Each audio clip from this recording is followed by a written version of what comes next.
இந்த தாவீதினுடைய இருதயத்தில் ஒரு ஏக்கம், உபத்திரவத்தின் வழியாக வந்த மனுஷன்தான். ஆனால் அவனுக்குள்ள ஒரு ஏக்கம் இருந்தது. என்ன ஏக்கம் தெரியுமா? அவனுக்கு ஆண்டவர் நீதியின் கிரீடத்தை அவனுக்கு பூக்க பண்ணும்படியாக அவனுடைய சத்துருக்களுக்கு வெட்கத்தை கர்த்தர் உடுத்துவித்து அவனை மிகவும் கனப்படுத்தி தேவன் உயர்த்துவதற்கான ஒரு காரணம் என்ன என்று நீங்கள் ஆராய்ந்து பார்த்தீங்கன்னா, அவனுக்கு தேவனுடைய ஆலயத்தை கட்டணும் அப்படிங்கிற ஒரு விருப்பம் இருந்தது. அதற்கு அவன் செய்கிற பொருத்தனை என்ன?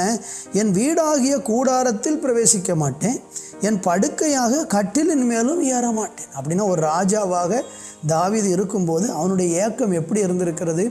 நான் தரையில் படுத்துக்கொள்வேன், எனக்கு ஒரு கர்த்தருக்கென்று ஒரு ஆலயத்தை கட்டாமல் நான் கட்டிலில் படுக்க மாட்டேன் என்று சொல்லி அவன் ஒரு பொருத்தனை, என் கண்களுக்கு நித்திரையும் என் இமைகளுக்கும் உறக்கத்தை நான் வரவிட மாட்டேன், இரவும் பகலும் தூங்காமல் எனக்கு ஆலயம் கட்டின